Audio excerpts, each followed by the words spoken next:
So, okay guys, eto, another day, another vlog tayo. So, medyo babagalan lang natin yung pacing natin ngayon, mga sir, mga ma'am. Dahil nga si Daddy Jepoy nyo ay medyo malungkot nga dahil sa pangyayaring ito. Hay nako. At eto na nga mga sir, mga ma'am, yan, Daddy Jepoy nyo, bumaba na nga dito sa aking sasakyan. Kasi nga yan, bibidyohan ko na for the last time ang aking sasakyan kasi nga ibebenta na ni Daddy Jepoy nyo yan. So yan, 'di ba? Nako, mamimiss ko 'tong sasakyan na 'to. Ang dami naming memories. Thank you talaga sa service mo sa akin. At ayan na nga, paalis na siya. So paalam aking kaibigan, sana ingatan mo ang susunod na may-ari sa'yo. Tapos na rin kaming mag-deal ng nakabili. Thank you po sa nakabili. Ingatan nyo po yan. And after nun, mga sir, mga ma'am, eto na. Daddy Jepo nyo, dali-dali nang umuwi kasi nga patay. Wala pala tayong sasakyan.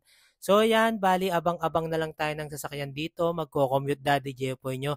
Ewan ko ba kung kailan ako huling nag-commute. At eto na nga, sasakay na tayo. Yan, pa-video-video lang. Actually, medyo na-awkward akong konti dito kasi nga may nakakita sa akin, video-video ako. Pero okay lang yan. Yan, Daddy Jepoy nyo, nakasakay na ng jeep. Nako, grabe. Nangingiba talaga ako, hindi na ako sanay mag-commute. And after nun, eto, isa pa. Kahit may tricycle tayo, yan, sasakay tayo ng tricycle kasi walang makakapagsundo sa atin dito sa kanto. At ayan na nga, pansin nyo, nakasakay na tayo ng tricycle at ito, pabalik na tayo sa amin. And syempre, ito guys, yung kinabukasan ng gabi, sumaya ang Daddy Jepoy nyo. At ito na nga, kasama ko si Boss Richie ko. Bibilisan ko na ng konti yung aking pagsasalita kasi sumasaya na tayo. Eto na guys, nandito na kami kung saan na nga kami pupunta.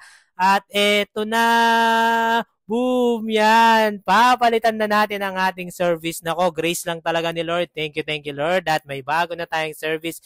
Yan, napakaganda ng sasakyan na nakuha ko na to. At syempre, kung sino man yung may-ari nito, nako, napaka-bless talaga nila. At ang dami nilang bine-bless na tao. Maraming salamat po.